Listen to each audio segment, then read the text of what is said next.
Cek Danu. Oke, semuanya rehat cukup. Jangan terlalu lama. Nanti kantuk dan lelah menyerang kita. Kita jadi malas. Mari kita teruskan menuju pos 2. Kini mereka berlima meninggalkan pos 1 menuju pos 2 yang jalannya sudah berganti tanah, yang memerlukan istirahat hati-hati karena di bagian kiri jurang yang menganga. Sudah tidak kedengaran lagi suara orang tertawa maupun ngobrol sesama teman. Berjalan sambil menghemat tenaga. Rasanya belum lama dengan berjalan beriringan sampailah mereka di pos 2. Kemudian mereka juga membuatkan shelter guna rehat sebentar. Boy Gatot. Rasanya tidak sampai 1 jam kita sudah sampai pos 2. Cek Danu. Benar Boy. Memang tidak seberapa jauh jarak antara pos 1 ke pos 2. Ya kira-kira setengah jam saja. Teman semua, mari kita lanjutkan menuju pos 3 agar perjalanan kita bisa sampai Ranukumbolo tidak terlalu malam. Menuju pos 3 agak jauh sedikit. Kini mereka berlima berjalan menanjak menuju pos 3 yang jaraknya cukup jauh. Tetap tidak ada yang berbicara guna menghemat tenaga. Kini, kiri dan kanan sudah terdapat pepohonan lebat. Boy Gatot. Hehe, kota Malang terlihat dari sini. Sayang aku tidak dapat melihat di mana letak rumahku. Pemandangan sungguh indah. Dapatkah Diana melihat di mana letak rumahmu? Diana Sonaringsasi. Hehe, tidak bisa Boy, terlalu jauh. Beberapa menit kemudian mereka sampai di pos 3. Rehat beberapa saat untuk melemaskan otot-otot mereka. Boy Gatot.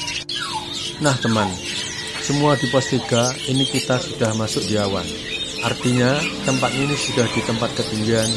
Kita bisa melihat dengan jelas kumpulan awan di depan kita. Cek Danu. Lihat cukup teman. Mari kita teruskan menuju pos 4 agar tidak kemalaman datang di Ranukumbolo. Simpan energimu sebaiknya karena jalan naik dan curam.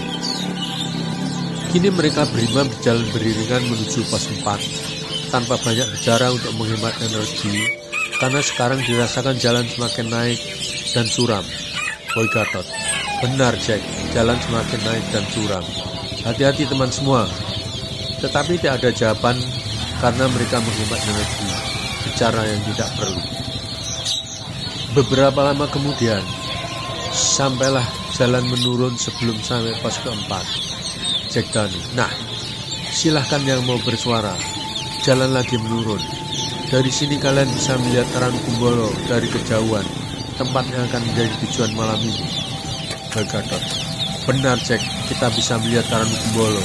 Dulu gak pernah kita melihatnya karena kita datang menjelang malam hari. Juga tertutup kabut. Kini mereka berlima sampai di pos 4. Lihat sejenak untuk melepaskan lelah dan melepaskan otot. Boy Gatot. Rasanya dari pos 3 ke pos 4 cukup jauh. Aku merasakan lelah pada punggungku. Seko. Benar Boy, aku juga merasakan sedikit lelah. Mungkin olahraga kurang karena kesibukan bekerja di kantor. Boy Gatot. Bagaimana denganmu Hambali? Juga lelah? Hambali. Benar Boy, rasanya hari ini aku mengalami kelelahan. Mungkin kurang berlatih karena kesibukan sehari-hari di tempat kerja. Danu. Mari kita lanjutkan. Rehat sudah cukup. Paling 3 menit lagi kita sampai di Ranukumbolo. Kita bisa rehat secukupnya. Mereka berlima berjalan beriringan pada jalan yang tidak menaik. Maka tanpa disadari jalan mereka agak cepat agar cepat sampai di tempat tujuan. Tidak sampai 30 menit dari pos 4, kini mereka berlima sudah sampai di Ranukumbolo tepat jam 17.00. Segera mereka mencari tempat untuk mendirikan tenda. Menelusuri jejak. Segera setelah tenda berdiri, mereka rehat sementara Diana Sonaringsasi merebus air guna menyiapkan minuman, susu coklat panas, juga makanan siap saji merebus. Setelah dirasakan selesai makan malam dan minuman hangat, kini mereka duduk membuat setengah lingkaran. Cek Danu.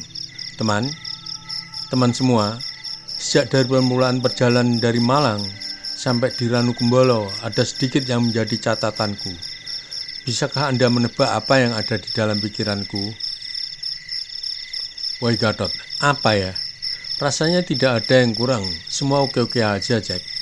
Mungkin ada teman yang lain yang mampu menebak pikiran Jack. Yoseko, kalau aku tebak, kita sebenarnya tidak mau direpotkan dengan membawa tas karir yang demikian beratnya.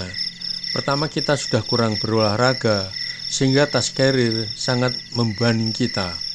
Bagaimana kalau next, kita sewa aja orang lokal untuk membawa tas karir kita, jadi berjalan tanpa beban di pundak kita, sambil memberi penghasilan kepada penduduk lokal, karena mereka juga mengandalkan sebagai porter bila tidak bercocok tanam. Toh sekarang kita sudah pada bekerja, tentu memiliki penghasilan tetap. Jack Danu, idemu bagus, Sus, tetapi bukan itu yang ada di dalam benakku. Diana Sunaringkasi, Jack, kalau aku boleh menebak, tapi semua aku minta maaf kepada kalian semua kalau tebakanku salah dan menyebabkan kurang enak di hati kalian. Jack Danu, oke Diana, no problem. Tidak ada yang tersinggung atau merasa disakiti. Diana Sunaringkasi, kalau aku perhatikan dari sejak berangkat sampai di sini, rasanya teman kita Hambali sedikit ada rasa gelisah, tidak tenang. Nampaknya ada sesuatu yang dipikirkan tentang saudara sepupunya sekembar. Betul demikian, Jack? Jack Danu, tepat sekali Diana tebakanmu. Itu yang ada di dalam benakku. Hambali, apa benar tebakan Diana terhadap dirimu? Hambali, persis apa yang ada di dalam pikiranmu, Jack. Dan juga benar tebakanmu, Diana. Diana Sunaringkasi, Hambali, apa yang menjadikan kamu nampak gelisah? Apakah ada hubungannya dengan si kembar? Hambali, benar Diana.